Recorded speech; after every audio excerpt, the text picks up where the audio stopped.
Hello friend, स्वागत है GSM Rakesh channel पर। फ्रेंड, आज हमारे पास एक टेक्नो का फ़ोन है जो कि एक शॉपकीपर के पास से आया है।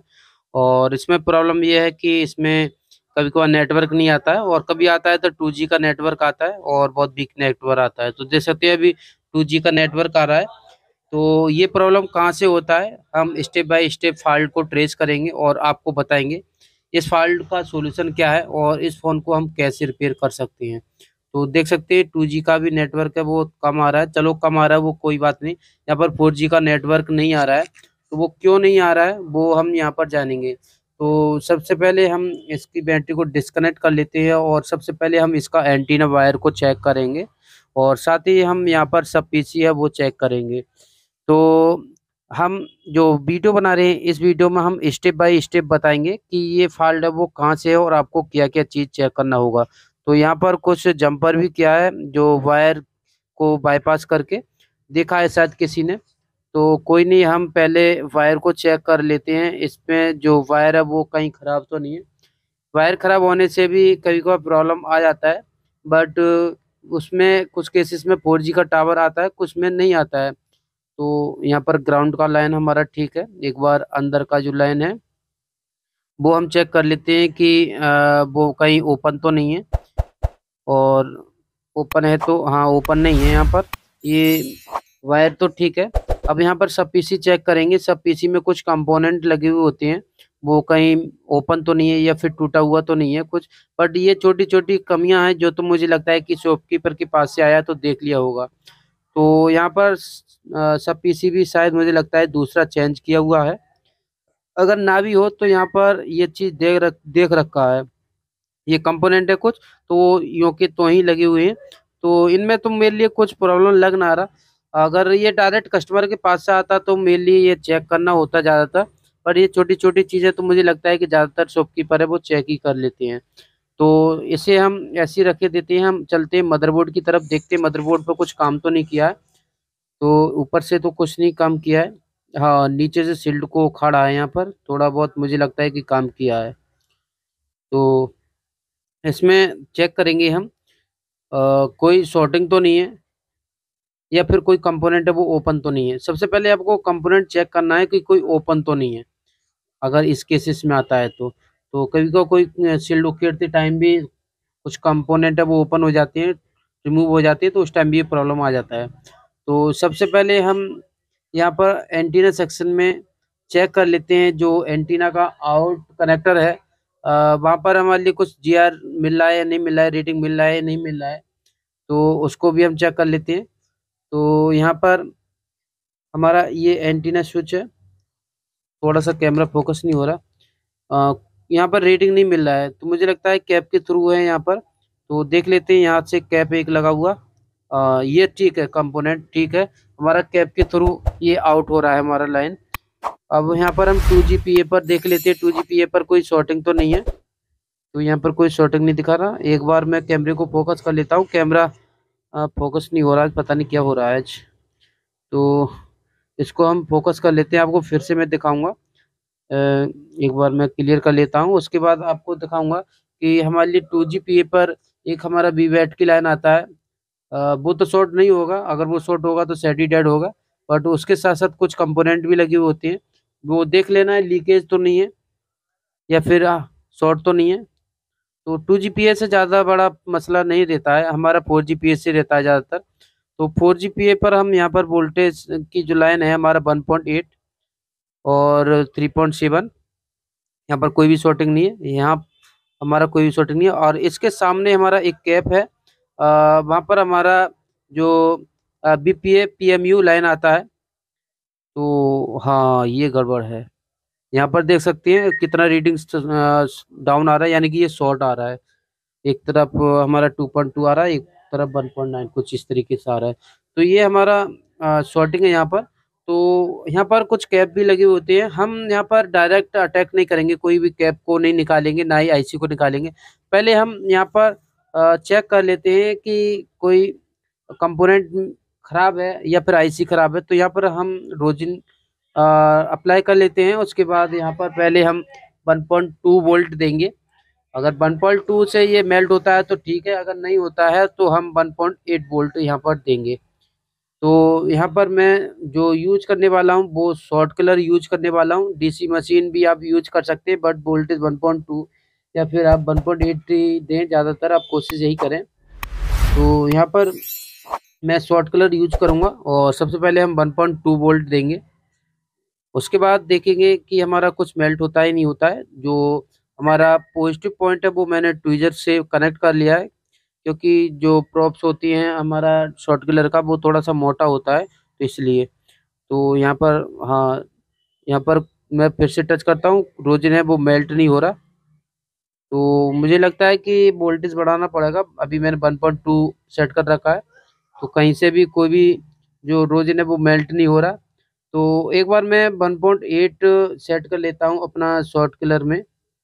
उसके बाद देखेंगे कि जो कंपोनेंट है वो मेल्ट होता है, उसके ऊपर जो रोजिन है वो मेल्ट होता है नहीं होता है। तो मैं 1.8 सेट कर लेता हूँ, उसके बाद चेक करूँगा।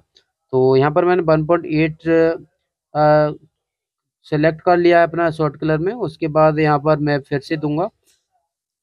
तो इस बार देखते हैं, हाँ देख सकते हैं यहाँ पर हमारा 4GPA, जो हमारा 4GP है वो यहाँ पर उसके ऊपर रोजिन है वो मेल्ट हुआ है। तो हमारे लिए कंफर्म हो गया कि ये हमारा 4GP है वो यहाँ पर शॉर्ट हो चुका है। तो इसको हम चेंज करेंगे, देख सकते हैं। तो इसको चेंज करना पड़ेगा और उसके बाद ही ये प्रॉब्लम मुझे लगता है कि सॉल्व हो जाएगा। जिस किसी शॉपकीपर भाई ने इस फ़ोन को मेरे लिए दिया है, तो उसने थोड़ा बहुत ही काम किया है, आईसी का काम नहीं किया है। कभी कभार जो शॉपकीपर होते हैं वो ज़्यादा हीट लगाने से बोर्ड ओपन कर लेते हैं, तो उस कंडीशन में ये फ़ोन रिपेयर होना दिक्कत हो जाता है। तो परफेक्ट तकनीक होनी चाहिए आपके पास। तो देख सकते हैं ये हमारा 4GP यहाँ पर मेल्ट हुआ है। तो इसको हम निकालेंगे और लगाएंगे। और यहाँ पर मैं एक ट्रिक लगाऊंगा कि विदाउट रिवॉल्विंग करे इस आईसीयू को बैठा देंगे। बहुत सारे लोगों के पास स्टेंसिल नहीं होता है। वैसे तो आप आयरन से भी कर सकते हैं, और अगर आयरन से भी नहीं करें तो आप आईसी को आराम से उठाना है, तो जो बॉल होते हैं वो मदरबोर्ड पर रह जाते हैं कुछ, तो आपको कुछ नहीं करना पड़ता है। तो मैं आईसी को फटाक से यहाँ पर निकाल लेता हूँ। तो फ्रेंड यहाँ पर मैंने थोड़ा सा वीडियो को कट कर दिया था। कुछ जो हमारा एसएमडी मशीन था टेम्परेचर डाउन दे रहा था, तो कोई नहीं, ऐसा इसी टाइम लगा था इसलिए मैंने इसे कट कर लिया, बाकी का मैंने अभी कुछ नहीं करा है। तो यहाँ पर हम प्यार के साथ उठा लेंगे। तो देख सकते हैं हमने आईसी को उठाया, तो नीचे हमारा फैड के नीचे जो वॉल थी वो रह चुकी है। तो हमें लिए कुछ नहीं करना पड़ेगा। अब हम दूसरे मदरबोर्ड में से इसे 4GPA को निकाल के लगा देंगे। और आप लोगों को बताना चाहूँगा, ये मेरे पास सेम मदरबोर्ड है। अगर आपके पास सेम मदरबोर्ड भी नहीं होता है, तो आप सेम नंबर का आईसी भी नहीं मिले, तब भी आप 4GPA ज़्यादातर 90% फ़ोन में जो 4GPA होता है वो सेम ही आ रहा है, तो उसे आप लगा सकते हैं। उसमें आप लाइन चेक कर लेना है, 1.8 और 3.7 की जो लाइन है वो एक ही जगह पर है, यानी कि सीरीज चेक कर लेना है। तो आप वो उस आईसी को लगा देना, ये नहीं कि मीडियाटेक से मीडियाटेक में, कॉलकॉम में लगाएं। किसी भी फ़ोन में से आप निकाल के लगा सकते हैं, कोई भी नंबर हो, कोई भी फ़र्क नहीं पड़ता है। ज़्यादातर तो मैंने यही केसेस देखा है कि आप कोई भी 4GPA है कहीं से भी निकाल के लगा सकते हैं, बट वो सेम सीरीज का, यानी कि सेम उसका जो सर्किट है वो डिजाइन सेम किया गया हो कंपनी के थ्रू। किसी भी फोन में, वो एमआई का हो, इन्फिनिक्स हो, टेक्नो हो, रियलमी हो, कोई भी हो, किसी में से भी आप निकाल के लगा सकते हैं। तो इस आईसी को हम विदाउट रिवॉल्विंग करे लगाएंगे और देखेंगे कि हमारी जो फ़ोन में जो प्रॉब्लम थी नेटवर्क का, वो प्रॉब्लम सॉल्व होता है नहीं होता है। तो ये थोड़ा सा इधर उधर को भागेगा, तो आप थोड़ा सा पकड़ के रख सकती हैं। बाकी का आपकी हैंड स्किल के ऊपर डिपेंड करता है। तो मेरी तो इतनी खास हैंड स्किल खास नहीं है। बहुत सारे लोगों की बहुत अच्छी हैंड स्किल होती है, वो विदाउट रिवॉल्विंग के भी आईसी लगा देते हैं। बट कोई नहीं, जो भी है हम थोड़ा बहुत हैंड स्किल जो भी है हम कर लेते हैं, इतना वो नहीं है। हम अपनी हैंड स्किल को इतना बुरा भी नहीं बोलेंगे और इतना अच्छा भी नहीं बोलेंगे, जैसा भी तैसा है हम कर लेते हैं। तो हमारा जो आईसी है वो यहाँ पर थोड़ा सा मूव करना पड़ेगा, थोड़ा सा आउट लग रहा है मेरे लिए, या फिर ये ऑटोमेटिक ही पहुँच जाएगा। तो यहाँ पर मैं थोड़ा सा दबाव दे दूंगा, उसके बाद ये लग जाएगा। तो अभी ये सही से बैठा नहीं, थोड़ा सा हम हीट और देंगे। हाँ अब बैठ गया है ये। तो हम थोड़ा-सा हीट देने के बाद इसको हम ट्विज़र से थोड़ा-सा दबा देंगे। आप देख सकते हैं अब ये हमारी सही पोज़ीशन में पहुँच गया। तो थोड़ा-सा हम ट्विज़र से दबा के रखेंगे, बहुत हल्के हाथ से, ऐसा नहीं कि बहुत ज़्यादा तेज़। बस हमारा काम हो चुका है। हमारा जो 4 जीपीए है वो हमारा लग चुका है। तो यहाँ पर हम एक बार क्लीन करके देख लेते हैं और देख लेते हैं कोई कंपोनेंट तो नहीं हटा है कुछ भी। तो ऐसा कुछ लग नहीं रहा, मेरे लिए लग रहा है कि परफेक्ट हमारा 4 जीपीए है वो लग चुका है विदाउट रोलिंग का। तो हम इसको क्लीन कर लेते हैं, उसके बाद नेटवर्क चेक करेंगे। पहले यहाँ पर हमारा ओनली 2G नेटवर्क शो हो रहा था, 4G नहीं हो रहा था और साथ ही आपको दिखाया था शॉर्टिंग आ रहा था। तो अब मदरबोर्ड को हम डायरेक्ट ही चेक कर लेते हैं कि नेटवर्क आता है या नहीं आता है। ये हमारा मदरबोर्ड है और इसमें से हमने निकाल के 4G को लगाया है।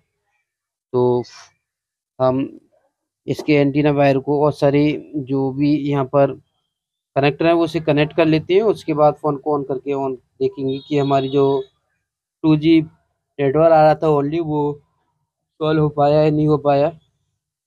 तो नेटवर्क सेक्शन में भी बहुत सारे फ़ॉल्ट आते हैं, ऐसा नहीं है कि ये चलो ईज़ी था। फाइंड करने का तरीका होता है। बाकी का मैं सोच रहा हूँ कि एक स्कीमेटिक के थ्रू एक अच्छा-सा एक लेसन लेके आया नेटवर्क के बारे में। नेटवर्क के बारे में ज़्यादातर लोग फँस जाते हैं और ऐसी बात नहीं है कि मैं नहीं फँसता, मैं भी फँस जाता हूँ। ऐसा कोई भी टेक्नीशियन नहीं है कि वो नेटवर्क सेक्शन में नहीं फँसता हो, 100% वो बना दे। कभी-कभार ना ही बनता है, जो पैड है वो मिसिंग हो जाता है या फिर कस्टमर है वो जल्दी करता है तो उस टाइम प्रॉब्लम आ जाता है तो वो नहीं बन पाता है। बट मैं कुछ ऐसी ट्रिक लेके आने वाला हूँ कि आपको कौन-कौन सी लाइन को ज़्यादातर चेक करना होता है नेटवर्क के सेक्शन में। तो देखते हैं किसी दिन इस पर एक बात करेंगे, वीडियो बनाएँगे अच्छे से। हमारा फ़ोन है वो ऑन हो रहा है, देखेंगे कि हमारा फ़ोन में नेटवर्क आता है नहीं आता है। और सबसे बड़ी प्रॉब्लम इस फ़ोन में ये है कि कस्टमर ने इसका लॉक है वो नहीं बताया शॉपकीपर को भी और ना ही मेरे को। तो ये सब चेक करना थोड़ा-सा दिक्कत पड़ेगा। चलो कोई नहीं, इमरजेंसी में हमारा नेटवर्क है वो दिख जाएगा। पहले इमरजेंसी टाइम में हमारा जो नेटवर्क है वो 2G का दिखाई दे रहा था। तो देखते हैं, यहाँ पर तो टच ही चलना बंद हो गया। ये क्या हो गया? तो लॉक पता नहीं है, टच चलना बंद हो गया। तो एक बार मैं लॉक का कोई भी बटन टाइप करके देख लेता हूँ, नहीं चल रहा। एक बार हम पावर बटन से डिस्प्ले को ऑफ करके ऑन करते हैं, देखते हैं टच चलेगा या नहीं चलेगा या फिर कुछ प्रॉब्लम तो नहीं बन गया। हाँ, चल गया, कोई प्रॉब्लम नहीं है। बट अभी यहाँ पर देख सकते हैं नेटवर्क नहीं आया। मुझे लगता है कि सिम इसने पकड़ा नहीं है और मेरे से एक बहुत बड़ी गलती होगी। हीट मारते टाइम मैंने सिम नहीं निकाला तो ये मैं भूल गया। तो ये चीज़ आप ध्यान रखना, बाकी का मैं तो भूल गया। कोई नहीं, कहीं सिम खराब ना हो गया हो, डर ये है कि एक बार मैं दूसरे सिम स्लॉट में डाल के देख लेता हूँ कि हमारा सिम कहीं खराब तो नहीं हो गया हीट लगने से, क्योंकि इसी के नीचे 4G था। हाँ, पकड़ लिया सिम। तो अभी नेटवर्क नहीं आया। हाँ, आ गया, देख सकते हैं वोल्टी आ गया, डायरेक्ट हमारा 4G नेटवर्क आ गया। थोड़ा-सा वीक आ रहा है तो मुझे लगता है कि अभी हमने स्क्रू नहीं खींचा है और सब कुछ ओपन ही है यहाँ पर, तो इसलिए यहाँ पर नेटवर्क वो वीक है। बाकी का हमारा नेटवर्क जो प्रॉब्लम था वो सॉल्व हो चुका है। तो इस वीडियो को ज़्यादा से ज़्यादा लाइक कर देना, चैनल पर न्यू तो चैनल को सब्सक्राइब करके बेल आइकन दबा लेना। तो आज के लिए इतना ही, मिलते हैं किसी नेक्स्ट वीडियो में।